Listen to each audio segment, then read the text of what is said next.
NASA's $1 billion, £720 million, Mobile launcher rocket tower is leaning, according to the space agency.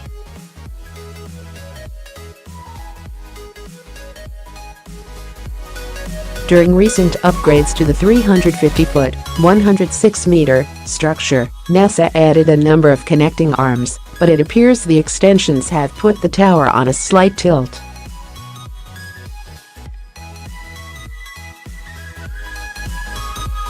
NASA has acknowledged some deflection and imperfections in the column, but says the launcher is structurally sound and does not need any design modifications.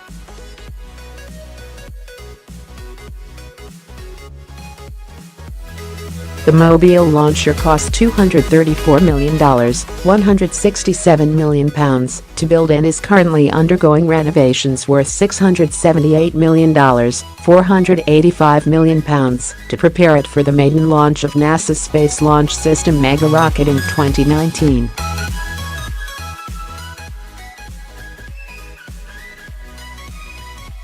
The lean likely means the already well-over-budget tower won't be used for more than 1 or 2 launches due to safety concerns, experts claim.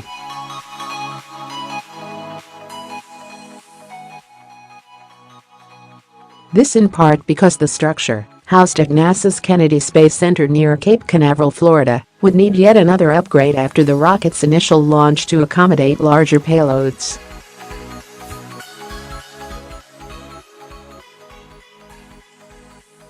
It may be cheaper for NASA to build an entirely new tower, which would cost around $300 million, £214 million, according to a recommendation from the agency's Aerospace Safety Advisory Panel.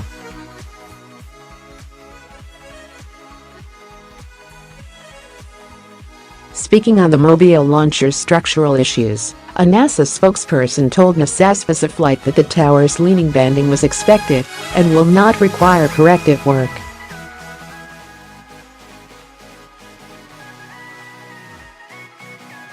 NASA's mobile launcher is structurally sound, built to specifications, and does not require design change or modifications.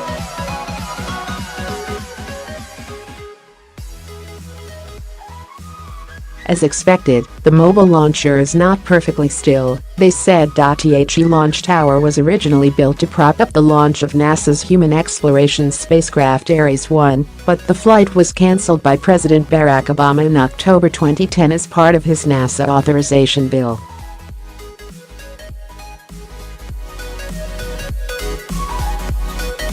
Since 2011, the Mobile launcher has undergone a number of upgrades to prepare for the agency's significantly larger Space Launch System megarocket, which is set to take astronauts to Mars in the 2030s.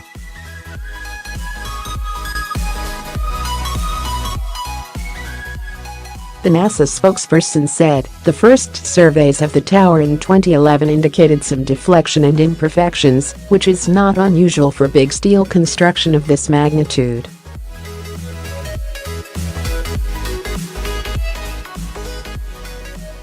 This is likely due to a combination of welding the different levels and modifying them one at a time from the mobile launcher's original design for the Ares rocket, changes introduced in the structure during these modifications, and the additional mass.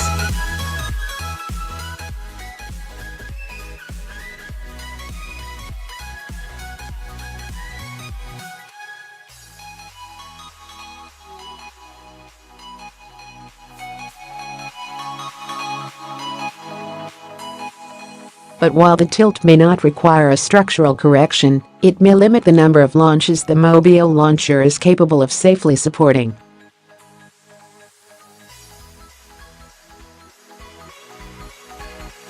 While NASA seems to believe this lean is not enough to require additional construction, it will likely mean that the Mobile launcher won't be used for more than 1 or 2 launches, Popular Mechanics reporter Avery Thompson wrote.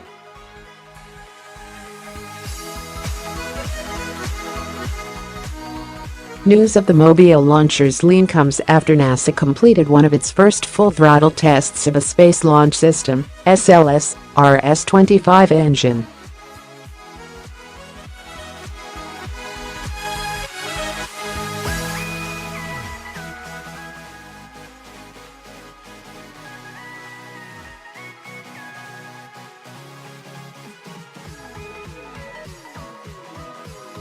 In a statement, NASA said, operators powered one of NASA's Space Launch System (SLS) engines up to 113% thrust level, the highest RS-25 power level yet achieved.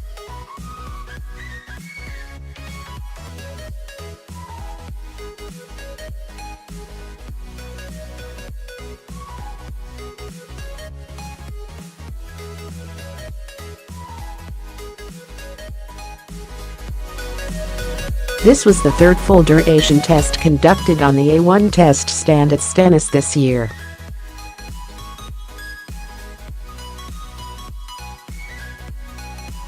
Four RS-25 engines will help power SLS at launch, supplying a combined 2 million pounds of thrust and working in conjunction with a pair of solid rocket boosters to provide more than 8 million pounds of thrust.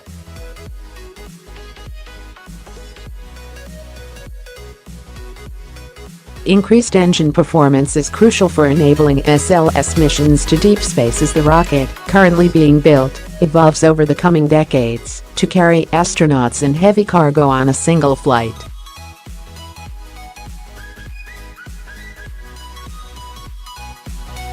The SLS was designed for missions beyond low Earth orbit, carrying crew and cargo to the moon or beyond.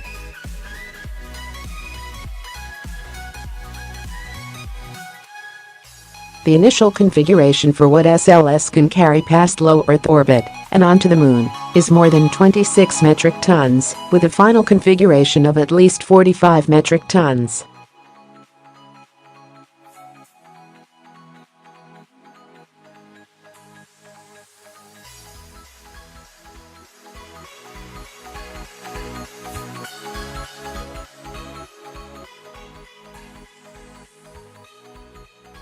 The rocket, set to take its maiden flight in 2019, will eventually carry humans on the Orion spacecraft.